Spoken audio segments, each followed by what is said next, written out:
Boa tarde a todos. Meu nome é José Augusto Menezes e eu sou físico médico. Eu sou físico nuclear da Fundação Saúde, né? E sou especialista em radiodiagnóstico e medicina nuclear.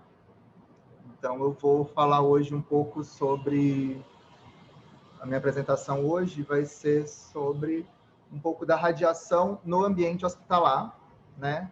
A fim de desmistificar alguns conceitos e tentar trazer uma abordagem mais acessível da proteção radiológica, né? O público-alvo, na verdade, dessa apresentação não são os profissionais que já trabalham na área com radiação, mas sim o público mais leigo. Então, eu não vou entrar muito na parte técnica e tanto na parte de proteção radiológica. Eu vou entrar na parte de proteção radiológica, mas não tanto na parte das normas, na parte mais técnica.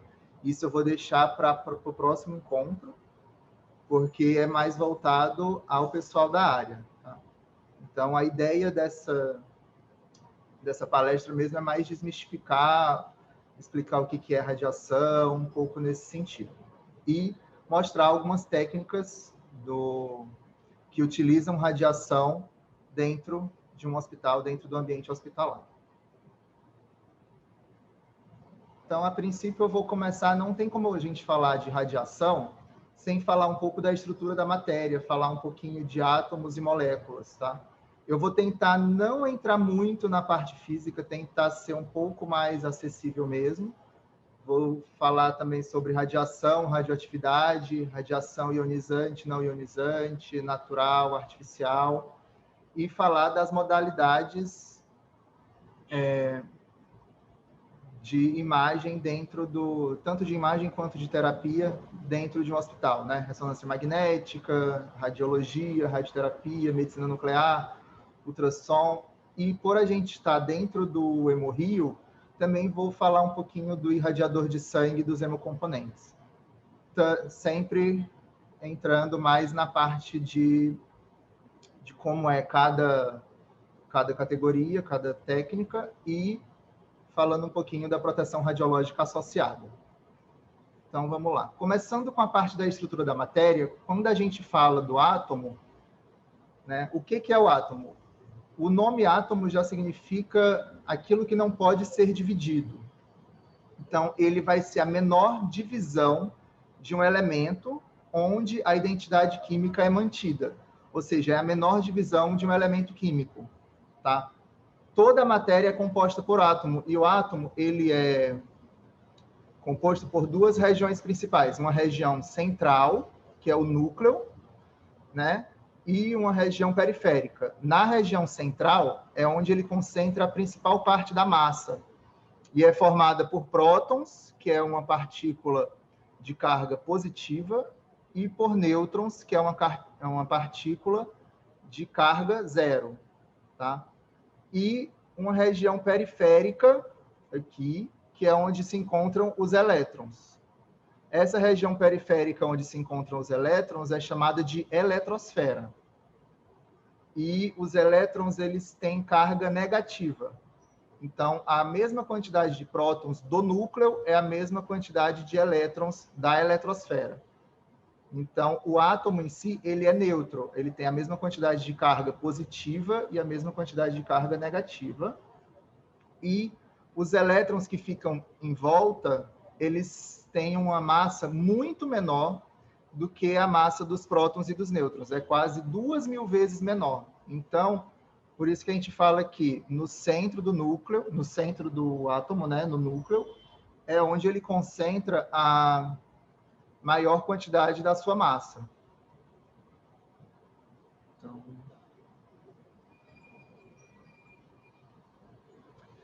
e aí, a quantidade de prótons no núcleo é que vai determinar o elemento químico. Por exemplo, o hidrogênio ele tem um próton, o hélio ele vai ter 2 prótons. E aí, a partir do momento que vai aumentando o número de prótons, vai mudando o elemento químico. E esses átomos desses diferentes elementos químicos, eles podem se combinar formando moléculas. Por exemplo, aqui embaixo, a gente tem a molécula de água, que é composta por 2 2 átomos de hidrogênio aqui e um átomo de oxigênio, tá? E aí essas moléculas podem se combinar e elas vão compondo a matéria. Várias moléculas compõem a matéria. Quando a gente vai aumentando a quantidade de prótons dentro do núcleo, isso pode acabar gerando uma instabilidade desse núcleo. E aí, se eles, para núcleos instáveis, eles vão ter uma tendência de emitir radiação. Então, assim, quanto maior o núcleo, mais probabilidade dele ser instável. Ele sendo instável, ele vai acabar emitindo radiação para se tornar um núcleo estável, tá? Se esse outro núcleo for estável, ele não emite mais radiação. Se ele continuar sendo instável, ele vai continuar emitindo radiação. A esse fenômeno a gente chama de radioatividade, que é a capacidade dos núcleos emitirem radiação, tá? Então, isso é importante, né? Isso é importante porque a gente usa em vários locais. Então, por exemplo, essa coisa de instabilidade nuclear, a gente vai falar mais para frente quando a gente for falar de medicina nuclear. Então, assim, a gente falou, núcleos instáveis, eles emitem radiação. Agora, o que é radiação exatamente? Né? Que a gente escuta muito, radiação, mas o que é radiação?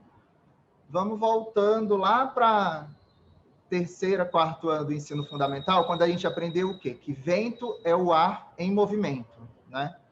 Então, se o vento é o ar em movimento, vamos trazer aqui para a nossa realidade. Então, a radiação, ela vai ser a energia em movimento, ou seja, a radiação é energia em trânsito, é energia em movimento. E essa energia, ela pode estar em trânsito no meio material ou não, porque o que significa isso? Ela pode estar no ar, ela pode estar num tecido biológico, ela pode atravessar, né? Ela é transmitida através do meio ou ela pode ser transmitida através do vácuo também. Tá? A radiação, o Sol emite radiação que chega até aqui, energia que chega até aqui a Terra, né? Através do espaço que é o vácuo. E essa radiação, ela pode ser transmitida, essa radiação que é energia, né? Ela pode ser transmitida através de partículas, aquelas partículas subatômicas, prótons, nêutrons, elétrons, ou através de ondas.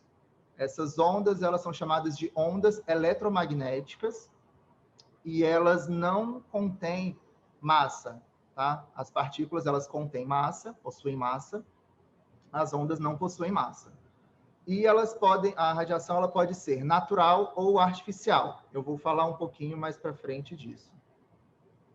Né? A radiação do tipo partícula, o que acontece? Os núcleos instáveis, os núcleos radioativos, tentando buscar a estabilidade, emitem partículas. Então, as principais são partícula alfa, partícula beta. A partícula alfa é o quê? É a combinação de 2 prótons e 2 nêutrons. Tá? Também, muitas vezes, a gente vê ela sendo chamada como núcleo do átomo de hélio. Lembra que eu falei que no átomo de hélio tem 2 prótons? O átomo de hélio, o núcleo tem 2 prótons e 2 nêutrons, que é igualzinho a uma partícula alfa.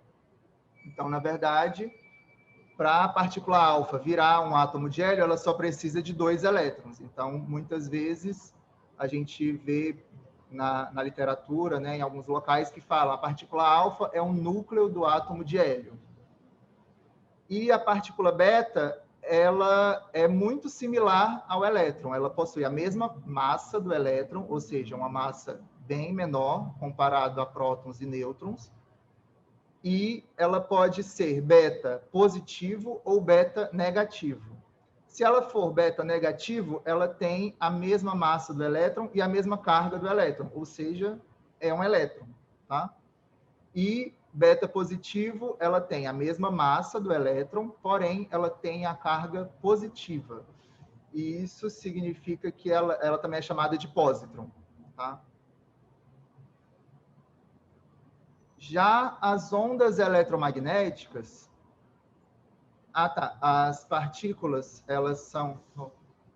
Só um minutinho. Essas partículas aqui, na medicina, elas são utilizadas na medicina, para a medicina nuclear. Mais para frente eu vou falar também sobre isso. Já as ondas eletromagnéticas, elas são também muito conhecidas como fótons. Tá? E elas são ondas que se propagam na velocidade da luz, que é de 300 milhões de metros por segundo no vácuo, e elas não têm massa. Então, elas só dependem da energia. Então, elas podem ser classificadas de acordo com a energia. Então, tem faixas de energia. Aqui tem uma figura que a gente chama que é espectro de energia. Então, assim, para diferentes energias, tem diferentes faixas do espectro. Então, por exemplo, aqui a gente tem as ondas de rádio, que fica nessa faixa de energia aqui, nessa faixa de frequência. A frequência é diretamente proporcional à energia. Quanto menor a frequência, menor a energia. Quanto maior a frequência, maior a energia. Aqui está a luz visível, ou seja, é a luz que a gente consegue enxergar, né? O olho humano consegue enxergar. Para cá são radiações, são ondas eletromagnéticas com energia menor, micro-ondas, infravermelho, radiofrequência, ondas de rádio, ondas de Wi-Fi. São radiações, são ondas eletromagnéticas, porém com energia um pouco menor. Para o lado direito, já são energias maiores. No caso, raio-x, raio gama. Então, são frequências maiores também, tá? Frequências maiores, energias maiores. Então, assim, todos esses tipos de radiação são ondas eletromagnéticas e se propagam na velocidade da luz, tá?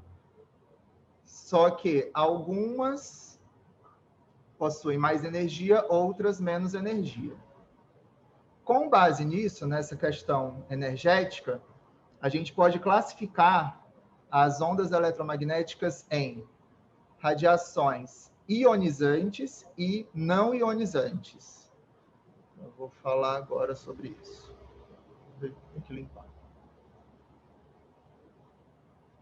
A radiação ionizante, a primeira radiação não ionizante, nas baixas energias, aquele lado esquerdo do espectro, o lado esquerdo da tela, elas não possuem energia suficiente para arrancar, aqui a gente tem para arrancar elétron ou quebrar molécula. Isso significa o quê?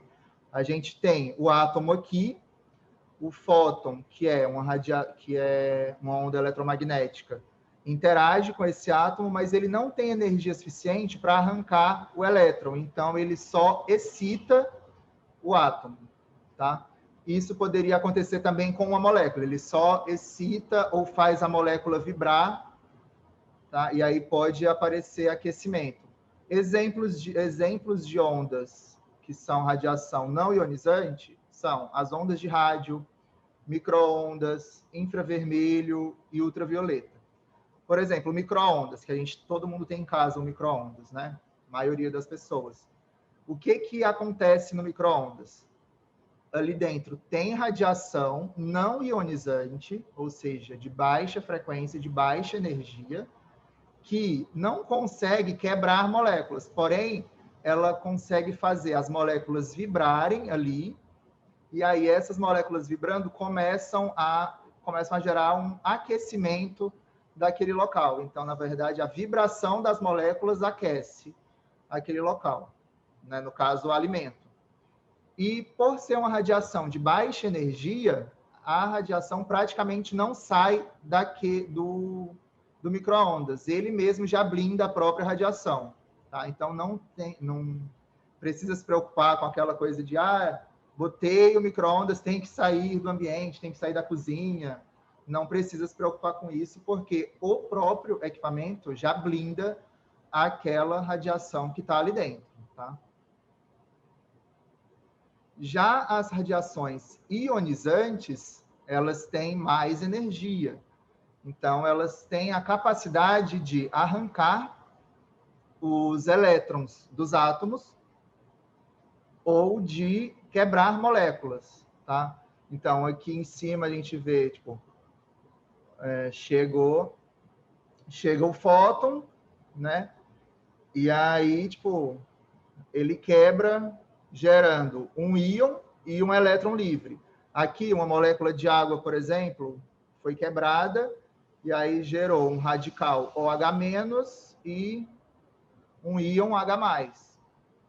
Aqui, quando quebra moléculas, a gente chama de radicais livres.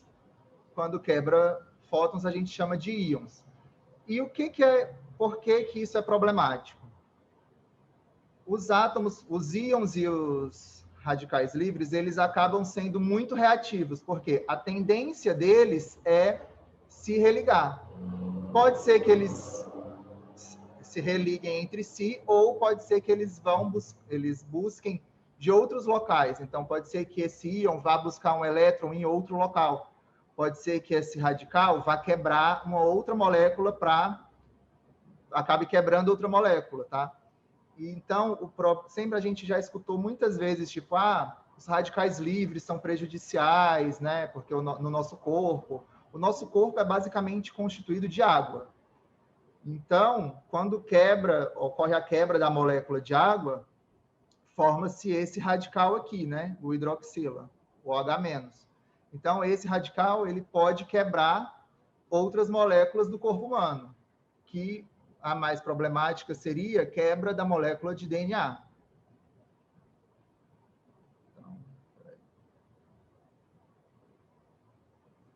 Então, o que acontece?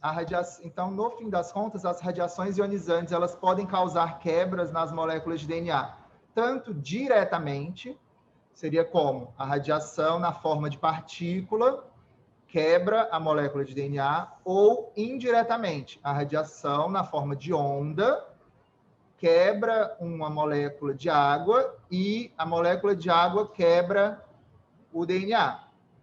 Aí, se quebrar o DNA, o que pode acontecer? A própria célula, o DNA que fica presente na célula, a tendência deles é se restaurar. Pode ser que ele se restaure normalmente e nada aconteça, fique tudo tranquilo. Porém, algumas restaurações podem ser anômalas, né? Podem ser refeitas erroneamente. Desse jeito, aí a gente chama que ocorreu uma mutação. A célula, o DNA mudou, então ocorreu uma mutação naquela célula. Quando ocorre uma mutação na célula de DNA, pode acontecer algumas coisas.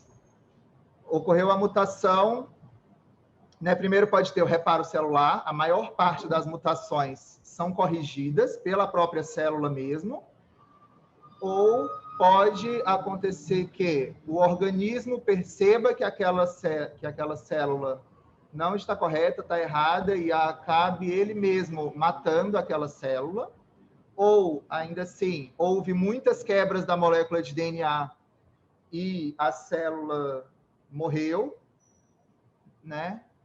E aí, com isso, se ocorrer muitas mortes de muitas células, isso pode afetar o funcionamento de algum determinado órgão ou tecido. E, então, isso pode acabar gerando um efeito, né, biológico no corpo humano.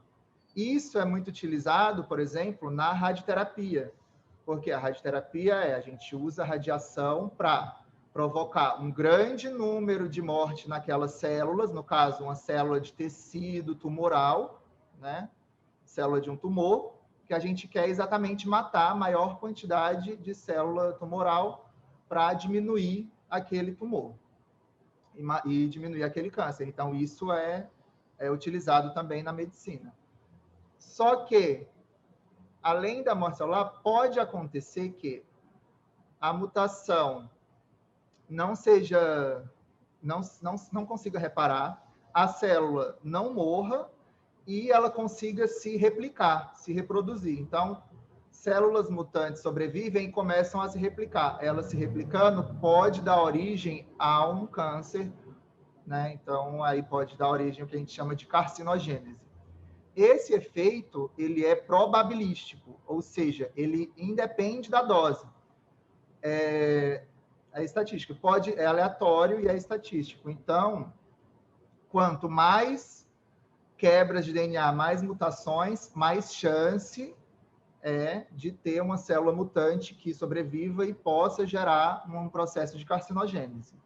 Então, com isso, a gente tem que evitar o quê? Evitar que as quebras da molécula de DNA. Como que a gente evita isso? Diminuindo os agentes que a gente chama de agentes que possam gerar quebras de átomos ou moléculas. A radiação é um deles, porém, estresse, fumo, uso excessivo de álcool, a gente está o tempo inteiro criando radicais livres no nosso organismo que podem quebrar moléculas de DNA e o tempo inteiro o nosso organismo está se reparando. Só que em algum momento isso pode não ser efetivo, né? E isso pode demorar muitos anos para aparecer ou para ser detectado, tá? E crianças e gestantes, mulheres grávidas, são mais sensíveis à radiação ionizante. Por quê? Porque tem muitas células que estão se dividindo, se replicando. Então, elas são mais sensíveis tanto à morte celular quanto às mutações. Porque, por exemplo, uma gestante que tem o feto é muito sensível, porque cada célula do feto, se ocorrer uma mutação ali, pode acontecer algum problema, né? Então, por isso que é importante a gente evitar fatores externos que possam causar essas mutações no DNA. A radiação é um desses fatores externos, por isso a gente tem que tentar evitar ao máximo esse tipo de coisa. Só que a radiação ionizante, ela pode ser natural ou artificial. A radiação natural é o quê? O nome já é intuitivo, né? No planeta existem muitos elementos radioativos, encontrados nos solos, nas rochas, nos minerais. Então, assim, quando a gente vê um granito, o granito ele é composto por materiais radioativos naturais e ele emite radiação. Quando a gente utiliza materiais de construção, aquela terra, o concreto, eles têm componentes radioativos e eles emitem radiação. Então, se a gente está dentro de uma construção, se a gente está num centro urbano, a gente está recebendo radiação dessas construções. As plantas, as frutas também contêm compostos que são radioativos. Claro que sempre em pequenas quantidades, né? Por exemplo, a banana ela tem o potássio 40, que é radioativo. Então, uma banana equivale a uma dose de 0,1 microsievert. No próximo slide eu vou falar mais sobre isso um pouquinho. E, além da radiação presente nos solos, por exemplo, dependendo da região do planeta, pode ter mais radiação ou menos radiação. Por exemplo, aqui no Brasil, tem uma praia no Espírito Santo que chama Guarapari, que tem as areias monazíticas lá. Aquelas areias, elas têm alta concentração de radiação, tá? Então, aquela região, ela tem uma radiação natural maior do que algumas outras. Tipo assim, algumas formações geológicas, Chapada Diamantina, algumas grutas, têm uma quantidade de radiação maior do que locais mais abertos, tá? Então, assim, é normal, isso já é esperado. Mas isso não significa que essa radiação faça mal às pessoas daquele local. E, além dessa radiação do planeta, pode vir radiação de fora do planeta, que a gente chama de raios cósmicos, que a maior parte ela é blindada pela atmosfera terrestre, porém, nos polos e nas regiões de maior altitude, elas acabam sendo maior do que ao nível do mar. Então, por exemplo, La Paz, que é uma cidade com maior altitude, vai ter mais radiação do que no Rio de Janeiro, que é ao nível do mar. Então, esse tipo de coisa também faz diferença, né, na radiação natural.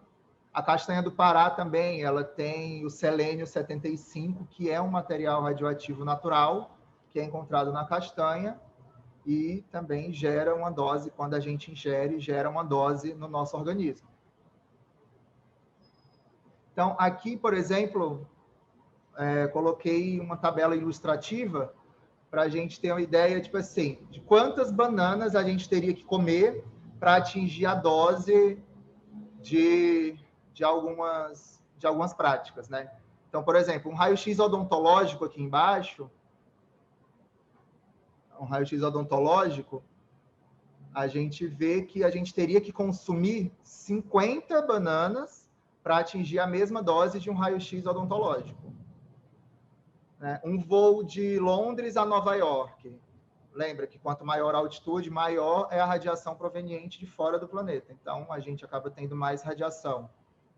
Então, um voo de Londres a Nova York equivaleria a gente consumir 400 bananas. Um raio-x de tórax equivale a consumir de 200 a 1.000 bananas. Ali. Uma mamografia, 20 mil bananas. É a mesma dose de radiação que teria em consumir 20 mil bananas. Pensando que essa quantidade de bananas teria que ser consumida de uma só vez, né? O que é impossível a gente consumir essa quantidade de bananas de uma só vez. Mas, assim, para vocês terem noção que a gente tem a radiação natural, né? Não são tão distantes das radiações das práticas, se você for ver. Óbvio que um raio-x de tórax já é muito distante, mas um raio-x odontológico, 50 bananas, ao longo de um ano, teoricamente, você consome 50 bananas, uma por semana. Mas aí é só para ter uma ideia, né? Fazer um paralelo, que existe essa radiação natural. Deixa eu ver aqui. Então, continuando. E a radiação artificial, o nome também já diz, ela vem de elementos produzidos pelo homem ou máquinas que emitem radiação produzidas pelo homem. Então, aqui são as principais da área médica, né? Tem o raio-x, tem uma tomografia, aqui embaixo tem o equipamento de PET-CT, que é utilizado em medicina nuclear, que tem um tomógrafo aqui associado. Então, aqui são fontes de radiação artificial. Aqui, esse infográfico é interessante para mostrar o quê? Durante toda a nossa vida, a gente está sendo exposto à radiação ionizante, tá? Tanto por fontes naturais quanto por fontes artificiais. A gente vê que 80% são provenientes de fontes naturais, sendo que provenientes de alimentos, do solo, radiação cósmica, e aqui fala radônio, que é o gás que ele emana das construções, das rochas e das construções, tá?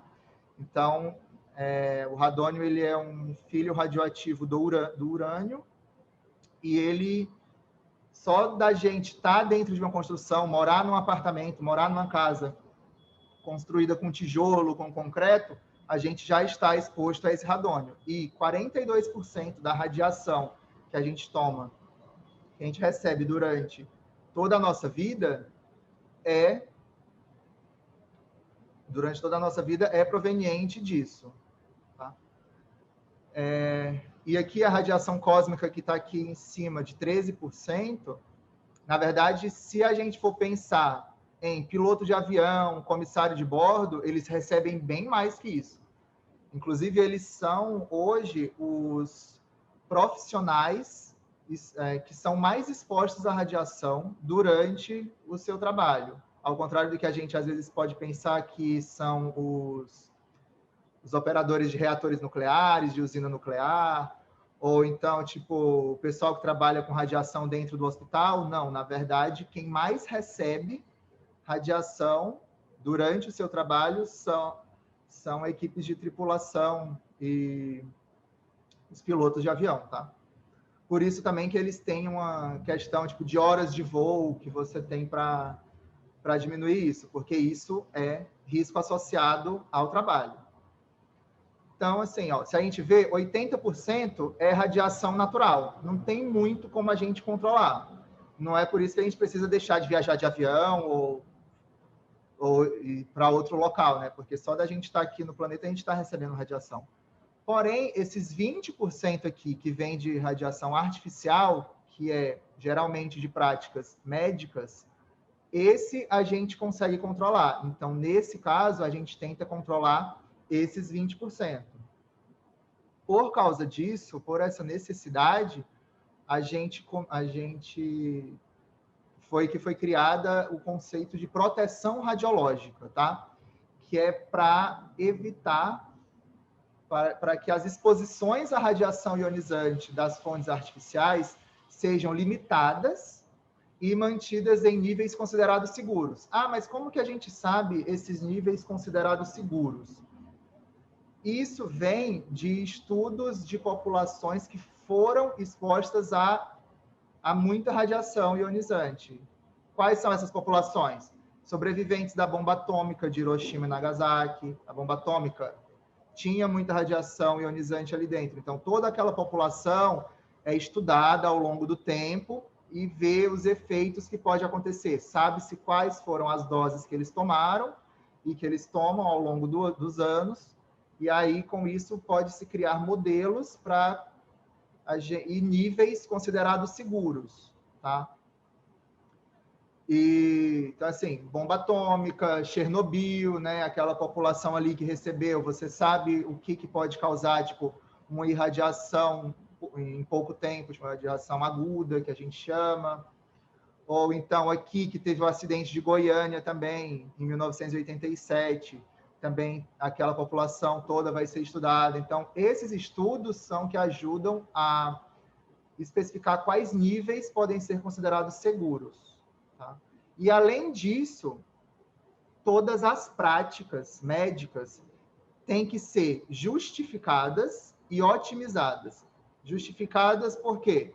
É preciso que tenha um risco associado àquela prática, ou seja, aquela pessoa, aquele indivíduo que vai fazer aquele exame ou aquele tratamento tem que ter um benefício ali, né? Na verdade, tem que ter um benefício muito claro por estar fazendo aquilo. Então, assim, ele está se beneficiando porque ele está tratando um câncer, ou então ele está se beneficiando porque ele precisa daquele diagnóstico para um tratamento. Então, ele tem um benefício muito claro.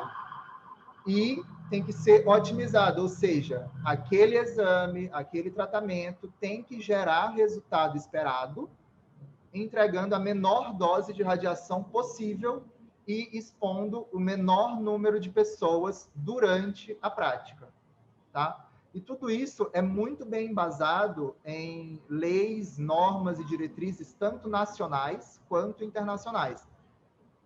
Nacional, a gente tem principalmente dois órgãos aqui que controlam e normatizam tudo isso, da proteção radiológica, que é a CNEM, que é a Comissão Nacional de Energia Nuclear, que ela é uma autarquia associada ao Ministério de Ciência e Tecnologia e Inovações, e a Anvisa, que é a Agência Nacional de Vigilância Sanitária, que é vinculada ao Ministério da Saúde.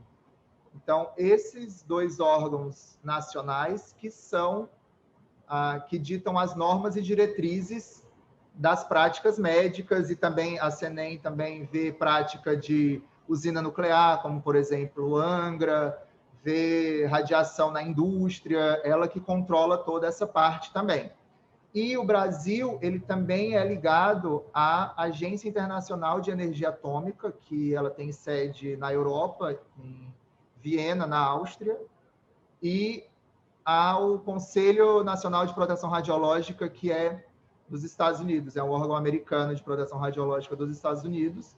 Então, o Brasil ele tem essa parceria com esses órgãos internacionais. Então, mesmo que aqui não tenha uma norma específica para uma prática que, por ser muito nova ou por ser muito direcionada, não tenha uma norma brasileira, existe uma norma internacional que engloba aquela prática. Então, tudo isso está interligado. Então, existe um conjunto de normas técnicas e diretrizes para cada prática, para evitar ao máximo a exposição, e todas as exposições têm que ser justificadas e otimizadas.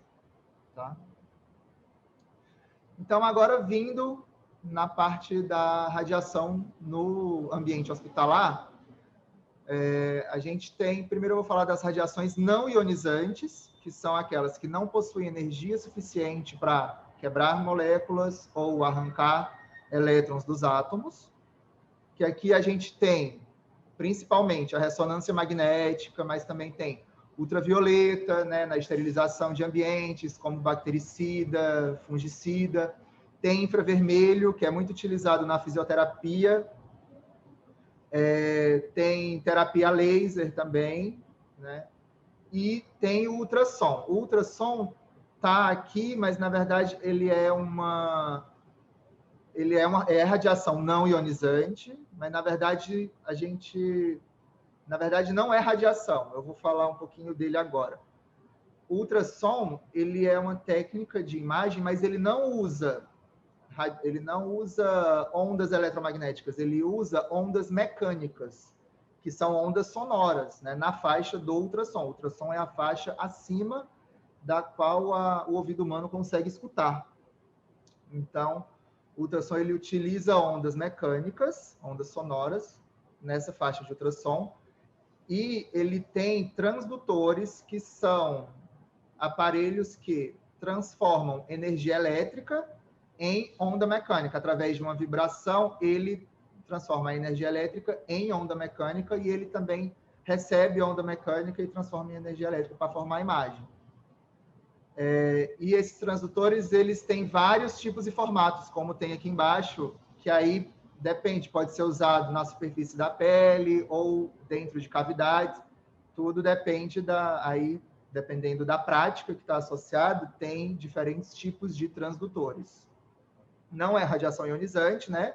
Porque são ondas mecânicas, então, por isso, não tem restrição quanto ao uso para criança e gestante, né? Então, por isso que o carro-chefe da ultrassonografia que a gente mais vê é as imagens de ultrassonografia pré-natal. Então, não tem restrição para criança e gestante, tá? Eu coloquei aqui, a gente não considera muito que é radiação, não é onda eletromagnética, mas, né, são ondas ali mecânicas, e como está no ambiente hospitalar, eu coloquei aqui. E é radiação não ionizante. Já a ressonância magnética já é onda eletromagnética na faixa de radiofrequência, que são as ondas de rádio, ondas de Wi-Fi, e então, só que ela é não ionizante, ou seja, não tem energia suficiente para arrancar os elétrons dos átomos ou quebrar moléculas.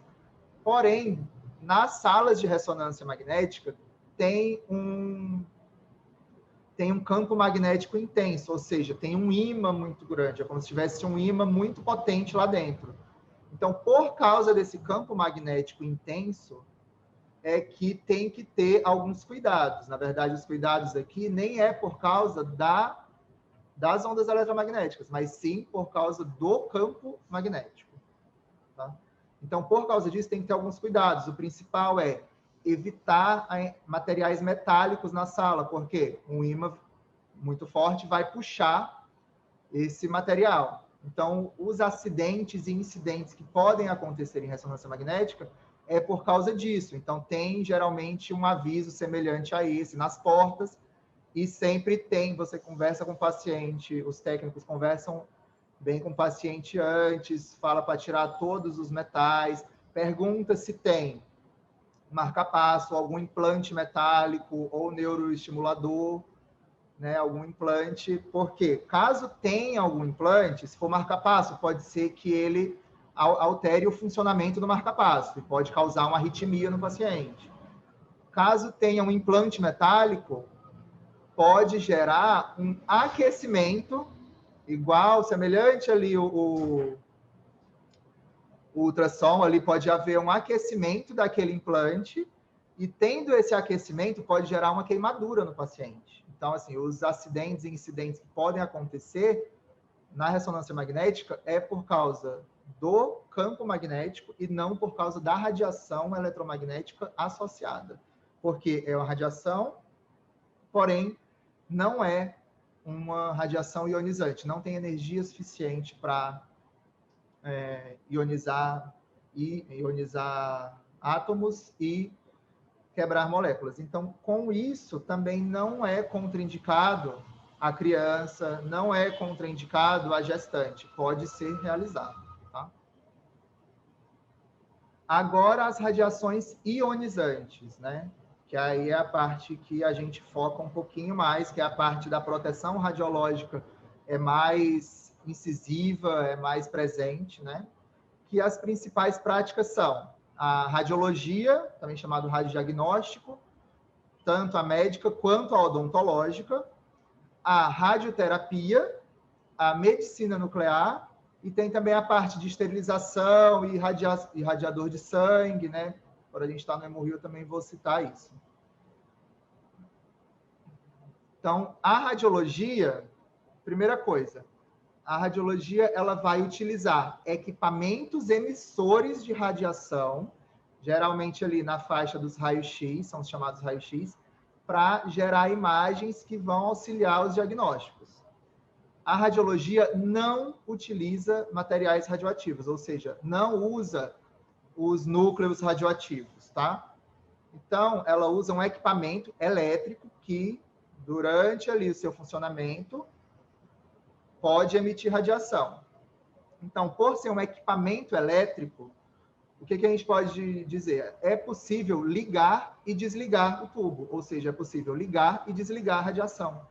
A gente consegue controlar muito bem o tempo de exposição, o local de exposição, tá? Então, é mais fácil, é um pouquinho mais fácil de você controlar. O risco principal associado é a exposição, tá? Por não utilizar material radioativo, não existe possibilidade de contaminação por raio-x. Sempre que você escutar, um tubo de raio-x foi encontrado, uma ampola de raio-x foi encontrado e contaminou aquele local com radiação. Isso está errado. Pode até ter uma contaminação de solo, de alguma coisa, com o quê? Com material pesado, chumbo, alguma coisa desse sentido, mas não vai ser uma contaminação com material radioativo. Não existe contaminação com raio-x. Tá? Então, se você vai dar... O equipamento chegou ao fim da vida útil, você tirou, desconectou ele da rede elétrica, ele não emite radiação. Você pode desmontar, ele pode ir para outro local, ele pode virar sucata, digamos assim, mas quando ele não estiver ligado na rede, ele não emite radiação. Tá?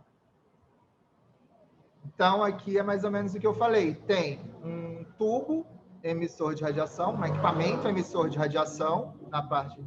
Tem o paciente, a radiação vai passar pelo paciente, né? Vai ser transmitida através do corpo do paciente. E atrás do paciente tem um sistema de detecção, que pode ser desde um filme radiográfico, aqui, né? Um sistema de detecção, que pode ser desde um filme radiográfico até um detector de radiação mesmo, ou uma tela fluorescente, o detector que aí vai formando a imagem.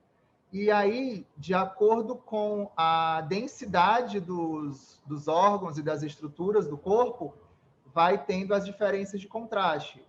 Ou seja, os tecidos moles são mais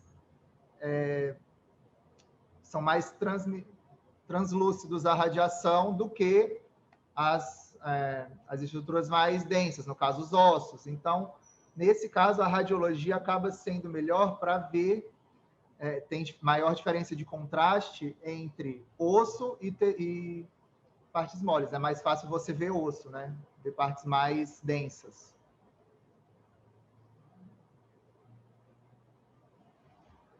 E, independente da modalidade, sempre vai ter um tubo de raio-x e um sistema de detecção, tá? Então, assim, mesmo desde o raio-x mais comum, raio-x convencional, mamografia, até a tomografia, a diferença vai ser, quanto mais complexa é a técnica, o design do equipamento vai acompanhando essa complexidade. No caso da tomografia, o tubo de raio-x, ele roda ao redor do paciente, né? Então, ele roda ao redor do paciente, aí ele consegue fazer uma imagem 3D, uma imagem com volume, aí consegue fazer uma imagem melhor. Na verdade, a radiologia ela serve muito bem para o padrão anatômico, né? É muito bem visto o padrão anatômico do corpo humano. Mas também tem densitometria óssea, tem hemodinâmica, né? Os processos intervencionistas, e tem os raios-x odontológicos, o periapical, aquele que o filme fica dentro da boca do paciente, quanto panorâmico, né?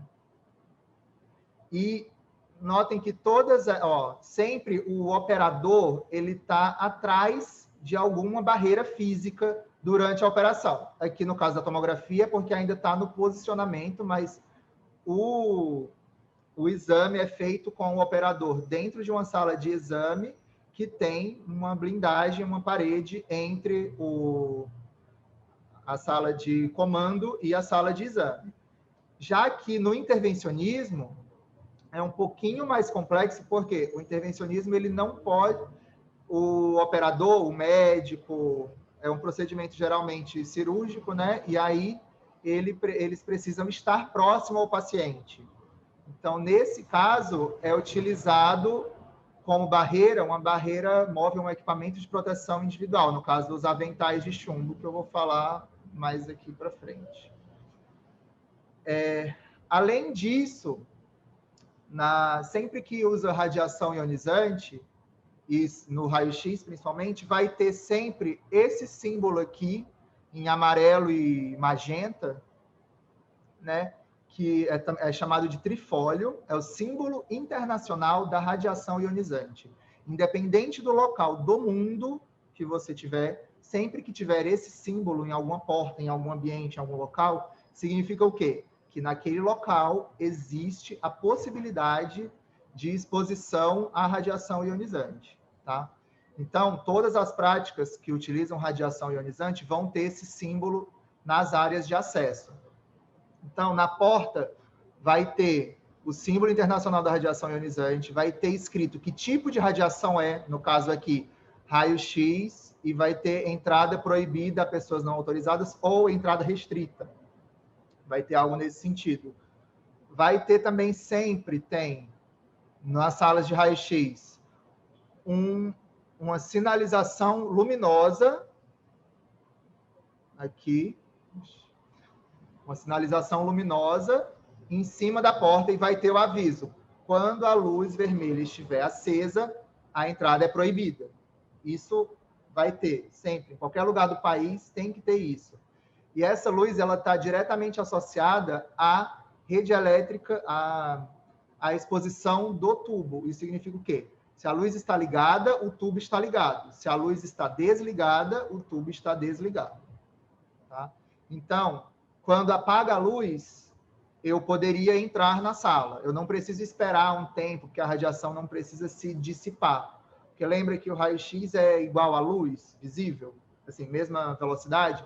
Só o fato de eu enxergar que a luz apagou, já não tem mais raio-x dentro da sala. Eu já posso entrar dentro da sala. Óbvio que eu vou entrar se eu for uma pessoa autorizada a entrar, né? Eu não vou sair entrando em qualquer lugar. Além disso, tem também um aviso para mulheres grávidas ou com suspeita de gravidez para informar ao técnico ou ao médico antes do exame. Tá? Então, isso tem também.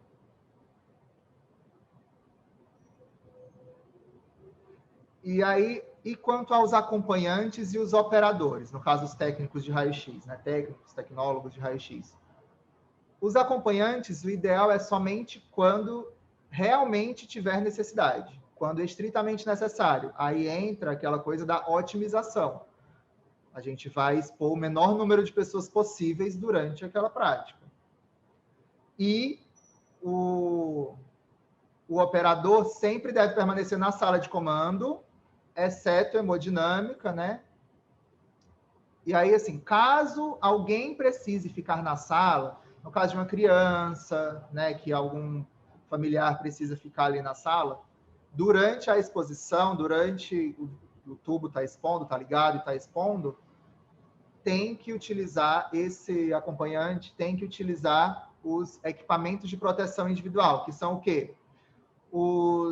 Aqueles aventais de chumbo, ou o protetor de tireoide, né, que é esse aqui do pescoço, que fica aqui, e dependendo, se for um paciente que vai fazer membros superiores, alguma coisa aqui, sim, ele pode usar também o saiote. O próprio paciente pode usar o saiote, caso não interfira na qualidade da imagem. O saiote, que a gente chama esse do meio, é o protetor de gônadas.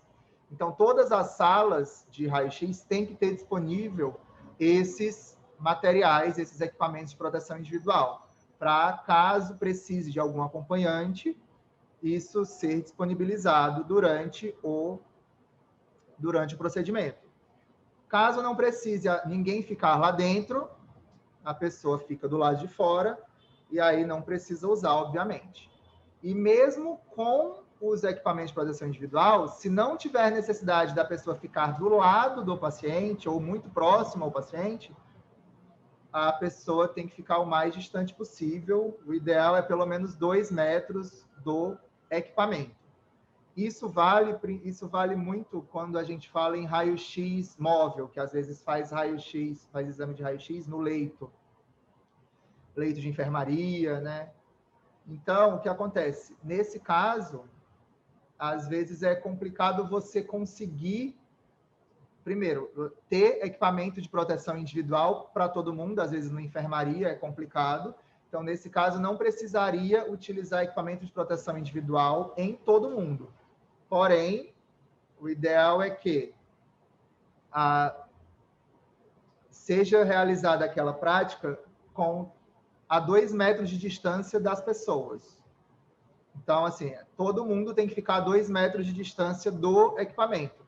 Caso alguém, ou algum outro paciente do leito, ou algum outro profissional, não consiga ficar a esses 2 metros, aí sim coloca-se, no mínimo, esse equipamento de proteção individual, tá? Mas sempre tentar manter essa distância aí e manter o mínimo de pessoas possíveis ali, no local. Já a radioterapia, né? Agora passando da radiologia, indo para outra prática, a radioterapia. O nome já meio que fala o que é. É a terapia com radiação. Nesse caso, a gente quer causar dano àquelas células, àquela região de interesse. Então, tem que ser muito bem localizado, porque você quer matar, você quer causar um dano ali àquela região. Os tumores, as células tumorais, são mais sensíveis à radiação do que as células normais. Por quê? Porque o tumor ele tem um crescimento acelerado. Então, células com crescimento acelerado, né, que se reproduzem mais, têm mais sensibilidade à radiação. Então, com isso, por isso que é bom também, a radioterapia cresceu bastante. Na radioterapia, pode utilizar raio-x de alta energia, aí é igual à radiologia, são equipamentos emissores de raio-x, são chamados de aceleradores lineares. E, para vocês terem ideia, com energia com energia 1000 vezes maior do que a energia utilizada na radiologia, tá? Então, é uma energia bem mais alta. Ou pode utilizar também, antigamente utilizava mais, agora está caindo em desuso, fontes radioativas. Atualmente ainda existe muito cobalto 60, que dentro do aparelho tem uma fonte radioativa. Nesse caso, não dá para desligar a radiação. Então, o que acontece? A fonte ela fica meio que num trilho e ela fica guardada na blindagem, e somente no momento que o operador aciona, é que ela vai até a posição correta e aí expõe o local do paciente, tá? Então, como é uma fonte encapsulada, não tem também risco praticamente não tem o risco de contaminação, a não ser que esse encapsulamento seja comprometido, como aconteceu em Goiânia em 1987, que o que aconteceu? Uma clínica de radioterapia encerrou suas atividades, não avisou ao órgão competente, no caso, na época, era a CNEM, ainda já era acnem, não avisou o encerramento de suas atividades e deixou lá. Então, invadiram a clínica e aí começaram a desmontar o equipamento para vender no ferro velho. Então, com isso, encontraram a fonte e aí conseguiram quebrar o encapsulamento da fonte. Aí, com isso, o Césio 137 da época acabou contaminando as pessoas e o meio ambiente. Tá? Então, na verdade, se você for perceber, o risco de contaminação ele é baixo, desde que você siga os protocolos e as recomendações de proteção radiológica. Atualmente, esse tipo de caso é praticamente impossível de acontecer, porque, óbvio, desde que aconteceu uma série de reformulações e tem um controle muito maior dos equipamentos que estão em uso e dos que estão fora de uso. Então, atualmente é muito improvável que algo aconteça novamente nesse sentido, né? E aí, o outro risco associado é a exposição, né? Que aí a exposição tem que ser muito bem controlada, só pode expor aquela região do paciente porque você está querendo causar um dano ali. Ou seja, você está querendo matar células. Então, se você errar, você pode acabar matando tecido saudável ou até mesmo causando danos graves ao paciente, podendo até levar o paciente à morte. E os cuidados principais é a sinalização e a monitoração das áreas. Tem que ser muito bem monitorado para saber quando está ligado o feixe, quando não está ligado. Então, sempre tem monitores de radiação nas salas de radioterapia também para verificar isso. Tá? E tem procedimentos de emergência, tem tudo isso associado na prática também. Uma terceira prática, essa daqui eu vou falar um pouquinho mais, porque eu sou mais... essa é mais a minha prática também, né? É a medicina nuclear. E essa é um pouquinho diferente das outras duas. Enquanto as outras duas, a fonte ou era encapsulada ou era de um equipamento emissor de radiação, essa daqui a fonte não é encapsulada. A gente chama até de fontes radioativas abertas, são fontes não seladas. Isso significa o quê? Existe é associado o quê? Uns núcleos radioativos. Medicina nuclear é porque usa a radiação proveniente dos núcleos radioativos, tá? Por isso o nome medicina nuclear. Dos núcleos radioativos associado a um fármaco e aí é injetado no paciente. Pode ser injetado via venosa ou então pode ser administrado via oral, pode ser inalado por inalação, tá? E aí aquele radiofármaco vai para uma região de interesse, algum órgão, algum sistema, que aí a gente vai querer fazer a imagem para diagnóstico ou vai para algum órgão ou sistema de interesse para fazer uma terapia, tá? Então, nesse caso, ao contrário da radiologia, ao contrário da radioterapia, a fonte é o paciente. O paciente, ele toma o material radioativo e ele se torna a fonte radioativa. Então, nesse caso, tem alguns procedimentos mais específicos de proteção radiológica que tem que ser seguidos. Então, nesse caso, ao contrário da radiologia, que a fonte era externa e passava pelo paciente, aqui a fonte é interna dentro do paciente e o equipamento detecta essa radiação que sai do paciente. Tá? Aqui é um exemplo de cintilografia óssea, né, que é um exame de corpo inteiro, que aí você vê onde o material radioativo aqui, o radiofármaco, tem afinidade aos ossos, né, cintilografia óssea, e aí ele vai se depositando em alguns locais específicos. Então, os pontos mais pretos é que tem uma concentração maior do material naquele ponto. E aí, com isso, você pode sugerir algumas coisas. Pode ser alguma inflamação, pode ser, ou até mesmo, tipo, um tumor, ou metástase. Então, aí depende do tipo de exame, depende do tipo de diagnóstico. Então, assim, na medicina nuclear, eles utilizam ondas eletromagnéticas, né, raio gama, e são imagens funcionais. O que significa isso? O paciente tomou material radioativo, um fármaco, um radiofármaco, e esse radiofármaco está sendo metabolizado pelo paciente.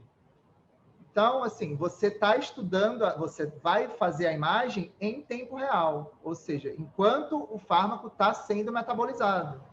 Então, você vai ver a função daquele órgão, daquele tecido.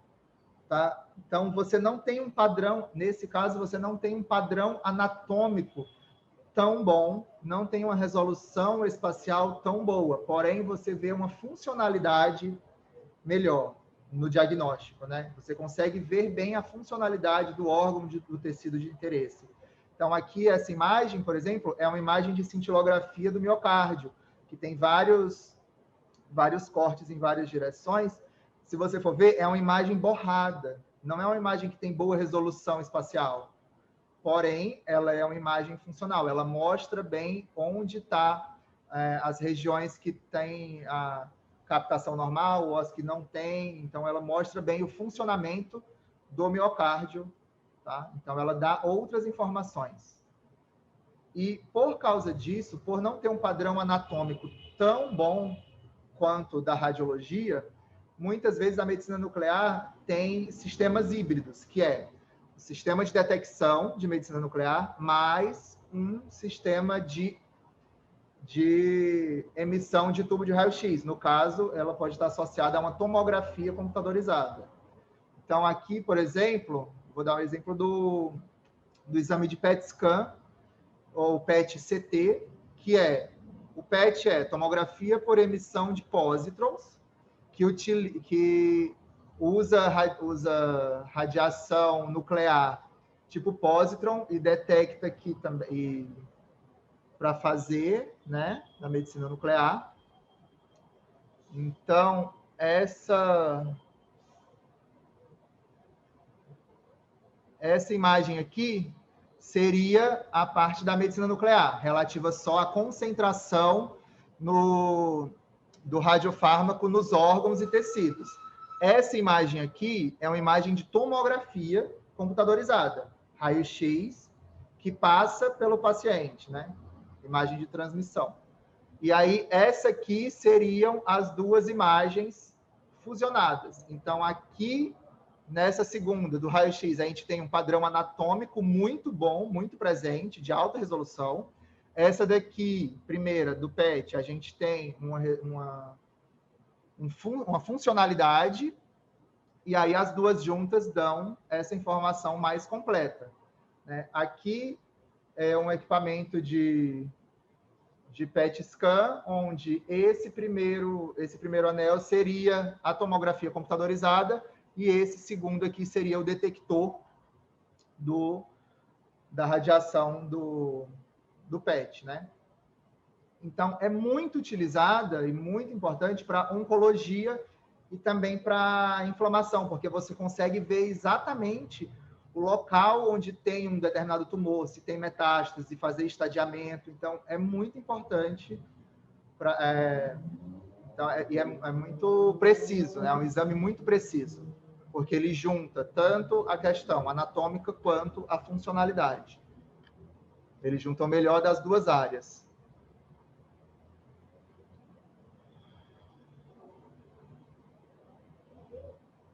E a medicina nuclear, na parte de terapia, até ali era diagnóstico. Na parte de terapia, ela se diferencia, ela usa também os núcleos radioativos, só que nesse caso, ela usa os núcleos que emitem partículas, porque aí as partículas elas já conseguem quebrar diretamente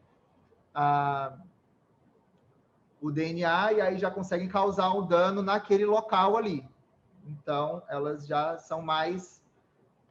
elas acabam sendo melhor para tratamento, para terapia. E o que ela se diferencia, a terapia na medicina nuclear se diferencia da radioterapia, é porque é um tratamento sistêmico. Enquanto a radioterapia era um tratamento muito bem localizado naquele local, né? Aqui na medicina nuclear é um tratamento sistêmico. Se tiver por exemplo, vai tratar um câncer de tireoide. Se tiver uma metástase pulmonar proveniente do câncer de tireoide, o tratamento da medicina nuclear ele vai tratar tanto a região cervical, que ainda tiver célula de câncer de cancerígena da tireoide, mas também vai tratar as metástases, ou seja, é um tratamento no corpo inteiro. Não é, tipo assim, você não tem que fazer uma hora só uma parte, não é localizado, né? Ele é sistêmico. Então, acaba que você consegue fazer um tratamento mais completo. Mas, infelizmente, não dá para fazer todos os tipos de tratamento com isso.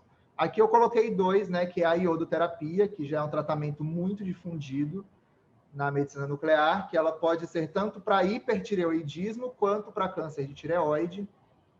E tem também o Xofigo, que é o nome comercial do rádio 223, que ele serve para tratar metástases ósseas provenientes do câncer de próstata, porque o rádio ele é da mesma família do cálcio, então o rádio ele tem afinidade aos locais ali com metástase óssea, ali, aí ele vai e trata somente aqueles locais.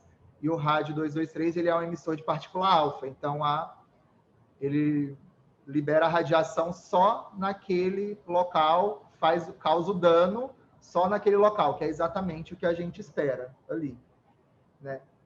Aqui, o risco no caso de terapia seria o quê? Além do paciente que pode expor outras pessoas, né? E aí, dependendo, um paciente de iodoterapia pode acabar tendo que ficar internado num quarto específico, longe das pessoas, né? Em isolamento, até ele conseguir eliminar boa parte dessa radiação, desse material radioativo. Ou então, no caso do rádio, o problema maior é se houver um extravasamento na hora de injetar, que é injetado via venosa, pode acabar causando um edema no braço do paciente. Se houver um extravasamento, vai tratar o braço e não vai para o osso, porque vai ficar na região do braço e a radiação vai ficar ali. Nesse caso, a gente não consegue desligar a radiação, né? É um material radioativo, ele vai emitir a radiação ali, tá? Então, tem que ter alguns outros cuidados no caso da terapia. E no caso também, tanto de terapia quanto de diagnóstico, os riscos são os principais. A exposição, o paciente está expondo outras pessoas, porque ele é uma fonte radioativa, e a contaminação radioativa. Como é uma fonte aberta, a pessoa que está manipulando antes de injetar no paciente, ela pode se contaminar, porque é um líquido, né? Então a gente não vê a radiação, então pode ter um pingo ali em algum lugar, então existe essa possibilidade de contaminação, por isso tem que ficar se monitorando frequentemente. Tem que ter uma sala específica no setor para manipulação dos radiofármacos e uma outra específica para aplicar os radiofármacos no paciente. Essas salas têm que ter um controle de acesso muito delimitado, tem que ter o piso impermeável, liso, os cantos têm que ser arredondados, porque caso ocorra um derramamento de material ali, a gente tem que conseguir tirar, né? O piso não pode ser permeável, não pode ficar nos cantos, porque o material radioativo vai ficar ali. Os pacientes e os acompanhantes, eles são separados, eles ficam esperando em salas separadas, não podem ficar na mesma sala. O paciente injetado, ele está emitindo radiação, o acompanhante não pode ficar ali junto com ele. Ele tem que ter um sanitário exclusivo, por quê? O material, ele está sendo metabolizado. Esse fármaco, ele vai ser eliminado principalmente pela urina. Então, ele tem que ficar ali esperando um tempo até fazer o exame, e aí até ser liberado para casa, e aí vai ficar num sanitário exclusivo, tanto homens quanto mulheres devem urinar sentados e acionar a descarga 2 ou 3 vezes, para poder diluir bastante, porque diluindo bastante pode entrar na rede de esgoto, que aí não tem problema. Tem níveis também para liberação desses efluentes, também estabelecidos em lei. Os pacientes, assim, depois de exame, tem que evitar contato com crianças e gestantes por pelo menos 24 horas. As lactantes não devem suspender a amamentação e tem que descartar o leite 24 horas após o exame, porque o material pode passar para o leite materno. Então, tem toda uma série de cuidados e você tem que conversar bastante com o paciente, explicar como vai ser e, no caso de tratamento, tem que dar orientações e cuidados de radioproteção específicos para ele fazer em casa também, caso necessário, durante uma determinada quantidade de dias. Então, a medicina nuclear tem umas particularidades que a radiologia e a radioterapia não têm, né? Então, é diferente nessa questão, tá? E, por fim, eu vou falar da questão dos irradiadores de sangue e dos hemocomponentes. Os irradiadores, eles também utilizam raio gama, eles usam fontes radioativas, só que a fonte é selada também, ou seja, ela é encapsulada, ela fica dentro do equipamento, dentro do irradiador. Você não consegue ter acesso a ela. Então, você coloca a amostra de sangue, a bolsa de sangue, e aí ela é irradiada por um determinado tempo e depois você retira. Ela é irradiada. O sangue que sai não é contaminado, não fica contaminado. Por quê? Ele não tem contato direto com o material radioativo. Ele não entra em contato. Ele é exposto, mas ele não tem contato. Então, não tem possibilidade de contaminação, tá? A contaminação, se tiver possibilidade, é igual àquela da radioterapia, que é só caso a gente abra o irradiador e pegue a fonte, quebre o encapsulamento da fonte, tá? Mas a amostra não fica comprometida, não tem possibilidade da amostra ficar comprometida ou de ficar radioativa, tá? Geralmente utilizam fontes de césio-137, tá? E aí também tem que ter cuidado de sinalização e também tem que ter monitoração ao redor para saber se o operador está em níveis aceitáveis, se não está tendo nenhuma fuga de radiação ali daquela blindagem, porque ele é todo blindado, né, ao redor. Então, tem que ter monitorações constantes o tempo inteiro e tem que ter um responsável. Todas essas práticas tem que ter um responsável técnico, um responsável médico, tem que ter profissionais de supervisão, para supervisão de proteção radiológica, tá? Então, todas essas práticas são muito bem estabelecidas, as responsabilidades e quem deve ter, e sempre são pessoas com formação e com estudo que são associadas a essas práticas. Por fim, eu gostaria de agradecer e finalizar com essa frase da Marie Curie, que é assim: nada na vida deve ser temido, somente compreendido, né? E agora é hora de compreender mais para temer menos. Por quê? Isso aqui que a gente está fazendo é exatamente isso, é uma tentativa para compreender mais, porque assim a gente vai temer menos, mas a radiação ela não deve ser temida, ela deve ser respeitada. Então, a gente tem que chegar nos locais, ver se tem o símbolo da radiação, eu tenho que saber que eu não posso entrar naquele local de qualquer maneira, eu preciso perguntar, eu preciso ir atrás de saber, eu não posso ficar simplesmente achando que eu posso entrar, né? Então, assim, à medida que a gente vai entendendo, compreendendo mais, a gente não precisa ter medo, mas a gente precisa ter respeito. Então, é isso. Obrigado a todos.